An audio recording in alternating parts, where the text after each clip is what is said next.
podcast, mais carrément podcast de la Jeune Chambre économique française.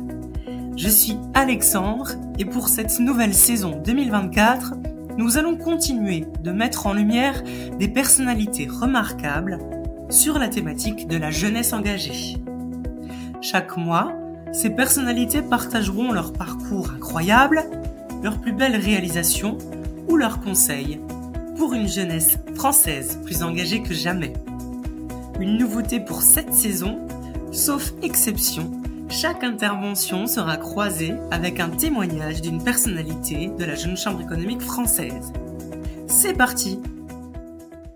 Cette année 2024 se distingue, comme vu lors de notre premier épisode, par les Jeux Olympiques et les Jeux Paralympiques de Paris, mais également par les élections européennes, moment démocratique crucial qui aura lieu en juin. Pour ce troisième épisode, nous avons la chance d'accueillir une personnalité qui connaît ce sujet par cœur. Il s'agit de Laure Niclot, présidente des Jeunes Européens de France, association ouverte aux jeunes âgés de 16 à 35 ans, qui portent leur voix en ce qui concerne l'Europe. Laure, merci beaucoup d'être avec nous aujourd'hui. Est-ce que tu peux nous en dire un peu plus sur toi et sur les Jeunes Européens de France ? Bien sûr, moi je m'appelle Laure Niclot, j'ai la chance de présider les Jeunes Européens en France depuis l'été dernier. Nous, on est une association qui existe depuis 1992 en France, qui a à peu près une trentaine de sections en France, mais aussi un réseau européen présent à travers le continent dans des pays membres de l'Union européenne et des pays candidats aussi, mais également voilà une section en Ukraine et un peu partout.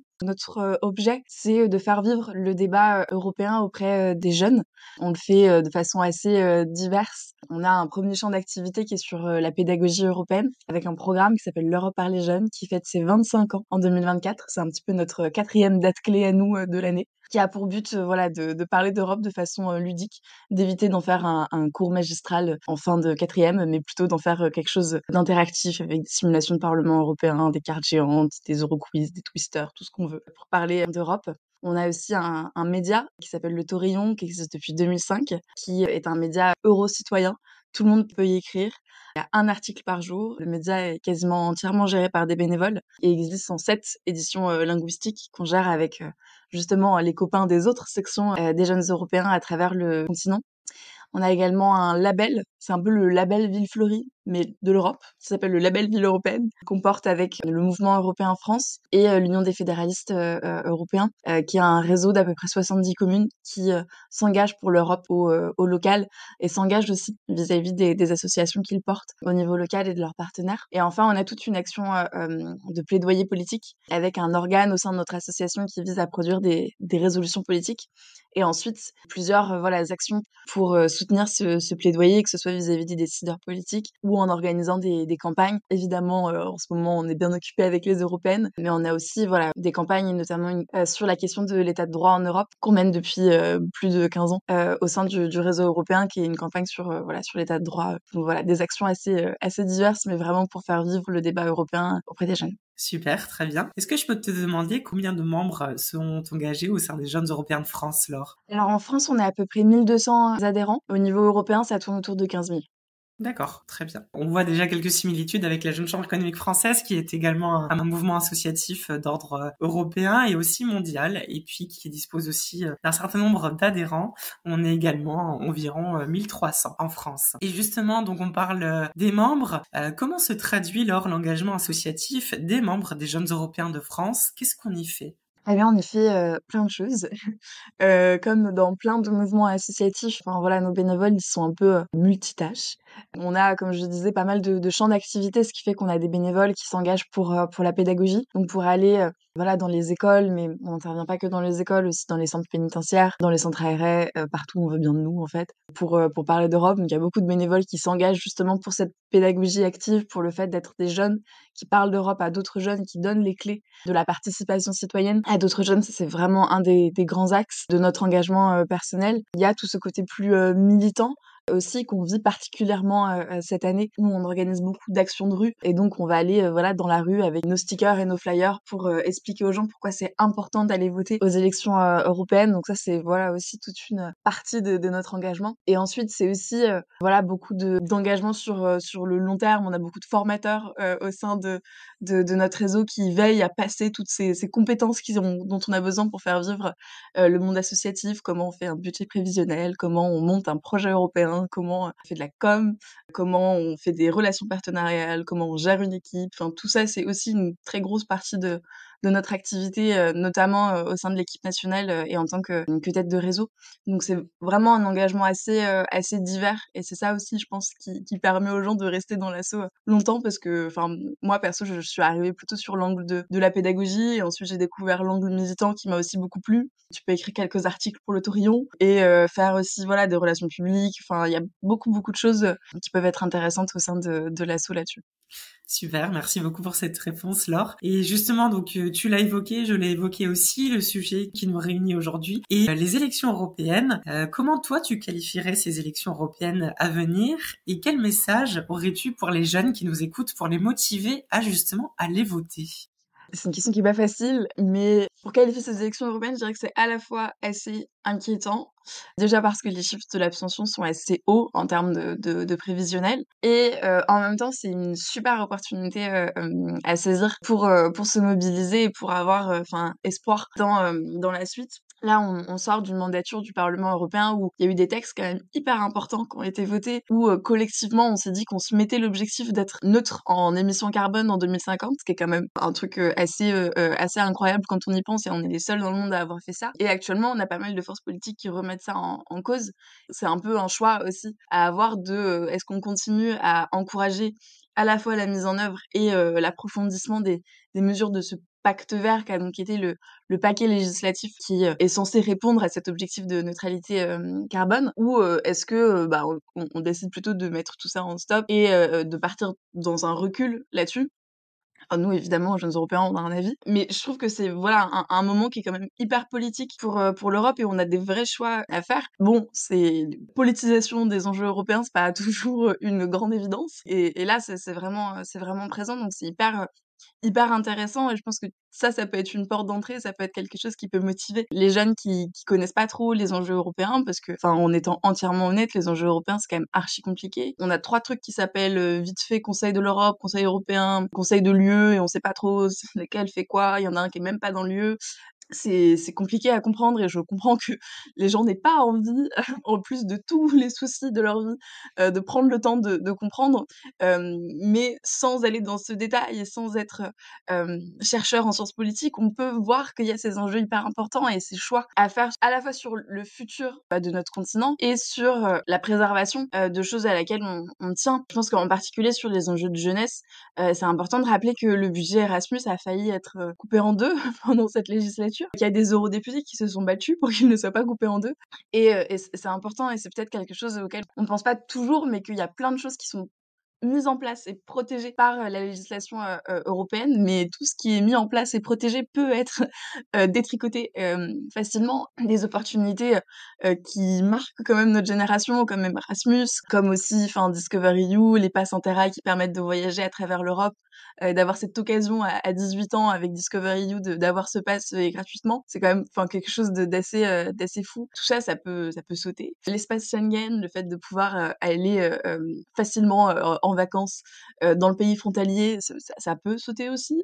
Enfin, il y a énormément de choses qui sont importantes à protéger là-dessus. Enfin là, j'ai cité beaucoup d'enjeux qui sont des enjeux français, mais je pense qu'il y a vraiment aussi un enjeu de comment, et ça c'est quelque chose enfin qui moi en tant que jeune me touche beaucoup et je pense qui est assez universel aussi, c'est comment aussi on protège les droits de celles et ceux qui vivent dans des États où il y a des pouvoirs illibéraux, voire autoritaires qui sont en place.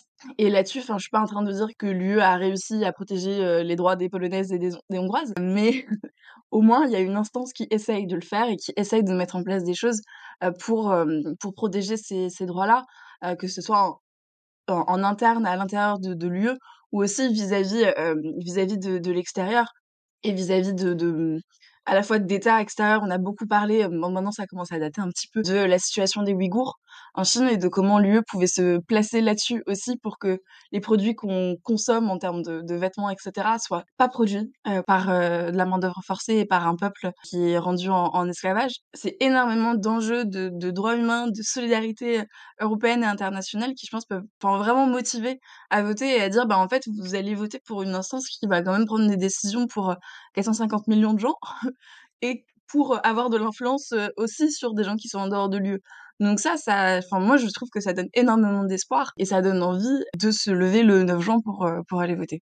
Oui, exactement. Merci pour cette réponse parce que de ce que tu évoques, c'est vraiment l'occasion de préserver des droits, de préserver des valeurs, des libertés et donc d'être finalement acteur d'un monde de demain meilleur qui permettra à l'Union européenne justement de se saisir de tous ces enjeux contemporains que nous pouvons connaître. Donc, merci pour cette réponse. Et tu l'as évoqué aussi dans cette réponse, lorsqu'on évoque des élections, eh bien, il y a également la notion d'abstention. Dirais-tu que dans ce cadre, la sensibilisation est cruciale pour lutter contre l'abstention? Et est-ce que vous, les jeunes européens de France, avez mené des actions pour justement amener un maximum de citoyens à voter lors de ces élections européennes à venir? Complètement. Évidemment, la notion d'abstention, c'est quelque chose qui est vraiment important à essayer de saisir, notamment quand, comme nous, on tente de s'adresser aux jeunes parce que c'est une population qui vote pas beaucoup, malheureusement. Et en particulier sur les enjeux européens, de toute manière, on a toujours une abstention assez monstre. Mais quand même, il faut rappeler, et ça, on en est très fiers, en 2019, le vote des jeunes a remonté pour les élections européennes.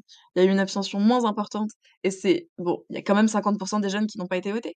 Mais c'est quand même quelque chose d'assez important, de suffisamment inédit pour que ça nous donne un petit peu d'espoir. Et justement, cette mobilisation en 2019, elle avait été aussi énormément présente en lien avec les enjeux climat et toute la pertinence que l'échelle européenne peut avoir à ce sujet-là. Ensuite, sur la question de la sensibilisation, évidemment que nous, on y croit très fort et c'est le sens de notre action. Donc, il y a toute la sensibilisation que nous, on va faire auprès des primo-votants, ces jeunes qui vont avoir 18 ans cette année ou 19 et qui vont voter pour la première fois. Que souvent sur les questions d'abstention, on dit que si on a loupé le premier vote, c'est fini. On va avoir beaucoup plus de mal à raccrocher ces gens-là au wagon démocratique. Donc on va essayer beaucoup de travailler sur les primo-votants via nos actions pédagogiques. Donc ça peut être organiser des simulations de Parlement européen, venir dans les écoles et parler de ces enjeux-là.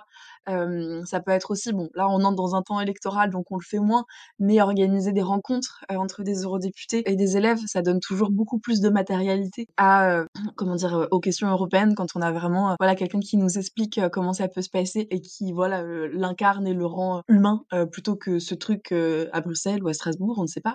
Voilà, je pense que ça c'est le type d'action que nous on mène toujours et qui sont vraiment importantes. Ensuite sur plus précisément les européennes et les campagnes de sensibilisation qu'on va mener, nous on est engagés dans 2 démarches. La première c'est une campagne qui s'appelle YoHo, qui est une campagne transnationale, donc qui est menée par notre réseau européen, où on a ce slogan qui nous unit tous là-dessus et vraiment cette volonté de faire des actions en commun parce que et d'expérience aussi quand on va tracter dans des zones transfrontalières et qu'on arrive avec des Italiens, des Français et qu'on vient parler de la matérialité de cette Europe, ça marche toujours beaucoup plus et c'est aussi quelque chose qui nous fait vraiment écho à nos idéaux et au fait que ces élections elles sont européennes, c'est pas le début de 2027 là en 2024, c'est des élections européennes et c'est important de se le rappeler.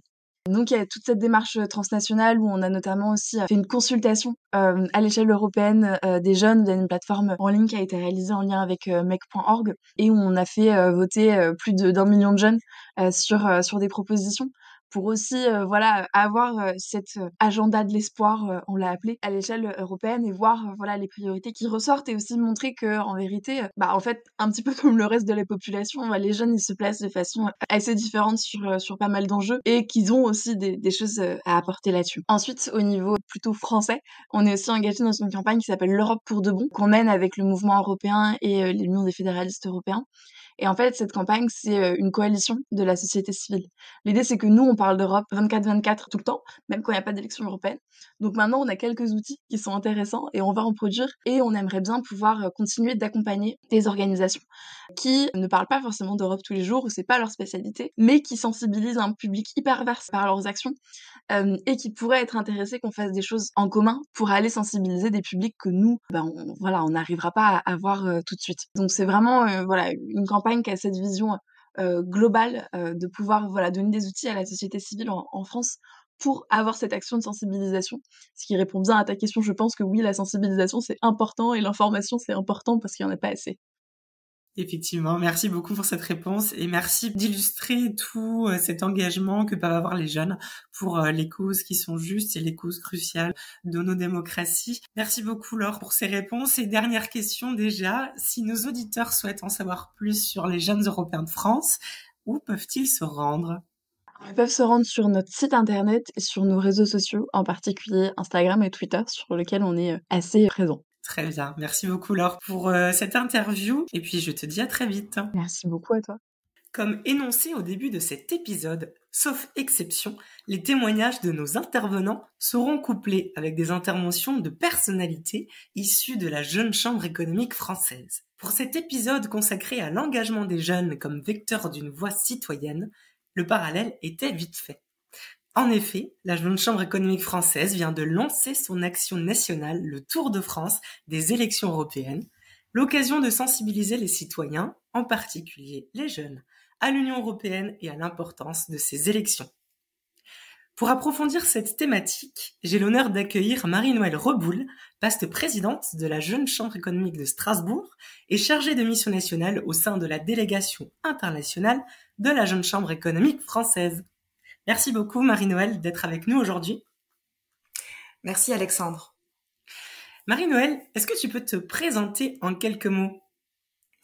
Oui, alors bonjour, je suis Marie-Noëlle Reboul. Je suis la vice-présidente de la Jeune Chambre économique de Strasbourg et je représente la commission Europe qui est aussi composée de 2 autres membres, Olivia de Bishop de la Jeune Chambre économique de Metz et Jean-Vincent Sampedro de la Jeune Chambre économique de Saint-Louis. Aujourd'hui, je vais vous parler de ce que fait la Jeune Chambre économique pour encourager la participation des citoyens aux prochaines élections européennes. Et je vais vous parler également plus en détail de la fresque de l'Union européenne que nous avons développée avec Olivia et Jean-Vincent. Merci beaucoup Marie-Noëlle. Je l'évoquais en introduction avec le Tour de France des élections européennes. Donc c'est une action nationale menée cette année au sein de la Jeune Chambre économique française. Est-ce que tu peux nous en dire plus sur cette action nationale ? Oui, alors le Tour de France des élections européennes, c'est un projet ambitieux de la Jeune Chambre économique française pour sensibiliser les primo-votants aux élections européennes. La Jeune Chambre économique encourage les jeunes à mener des actions locales pour les sensibiliser à la prise de responsabilité et les inciter à construire durablement leur avenir. La Jeune Chambre économique, c'est des projets par les jeunes pour leur avenir et avec leur territoire. Les élections européennes de 2024 en France auront lieu le 9 juin afin d'élire les 81 eurodéputés qui représenteront la France au Parlement européen pendant 5 ans. Et nous, à la Jeune Chambre économique, on a fait le constat qu'il y avait une certaine méconnaissance du fonctionnement de l'Union européenne et une association de jeunes comme la nôtre, qui est présente dans plus de 100 villes en France, peut et doit se saisir de l'opportunité de mobiliser les citoyens et de donner du sens à l'Union européenne au niveau local. C'est pourquoi on a créé le Tour de France des élections européennes et ce Tour de France sera déployé dans 27 villes en France grâce aux jeunes chambres économiques locales. Le Tour de France aura lieu entre avril et mai. Ces événements sont particulièrement tournés vers les primo-votants.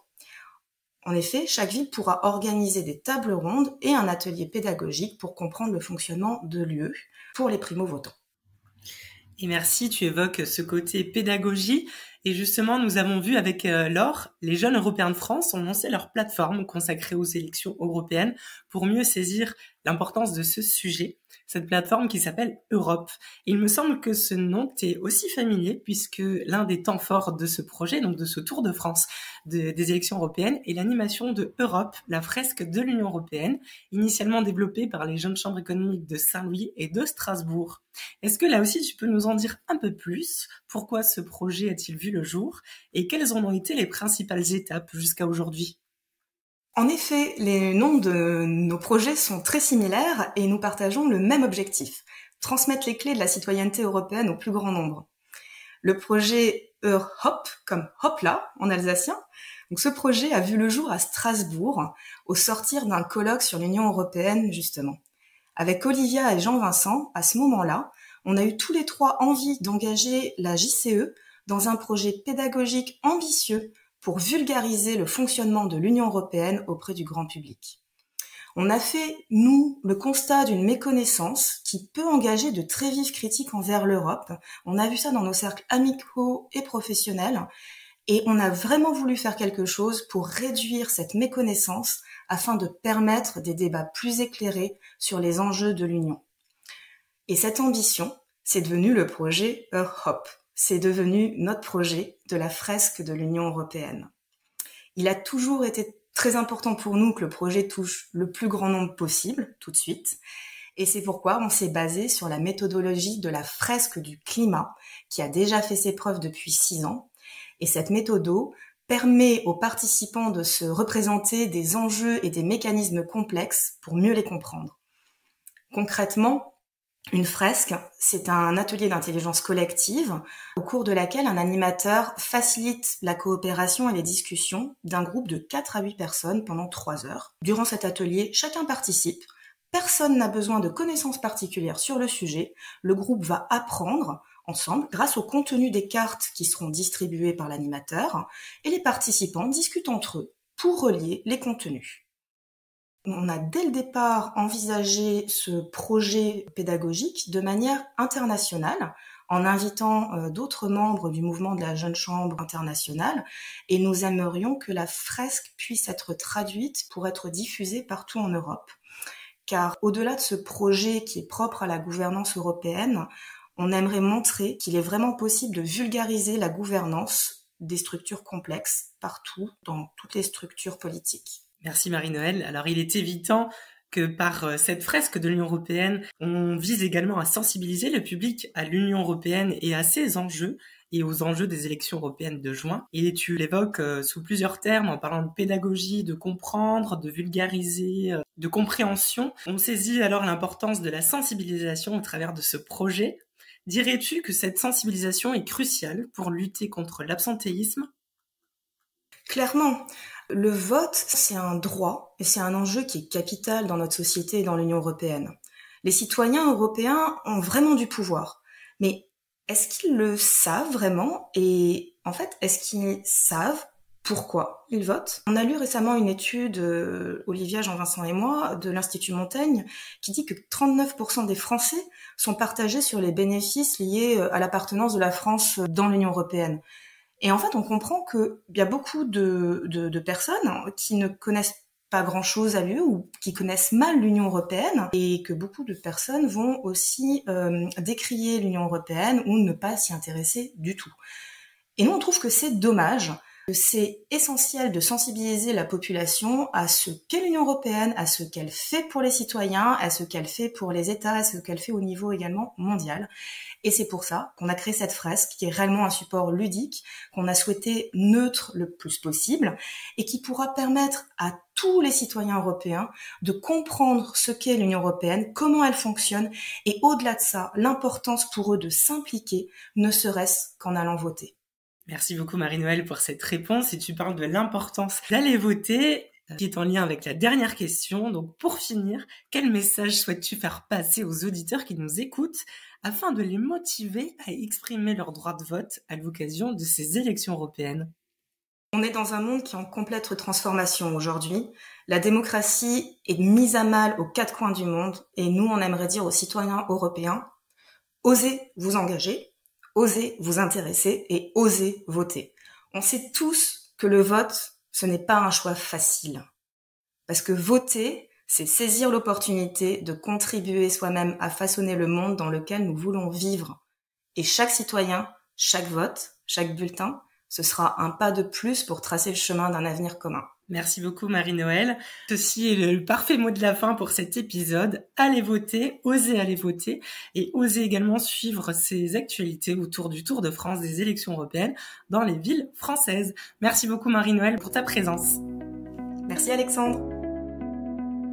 Vous venez d'écouter un nouvel épisode du podcast, mais carrément le podcast de la Jeune Chambre économique française. Il vous a plu, il vous a inspiré, N'hésitez pas à nous laisser un commentaire, à le partager ou à nous faire des suggestions à communication@jcef.asso.fr. Pour en savoir plus sur la Jeune Chambre économique française, rendez-vous sur notre site internet jcef.asso.fr ou sur nos réseaux sociaux Facebook, Instagram, X, LinkedIn et même sur YouTube. Merci pour votre écoute. Je vous donne rendez-vous le mois prochain pour un nouvel épisode du podcast Mais carrément de la Jeune Chambre économique française.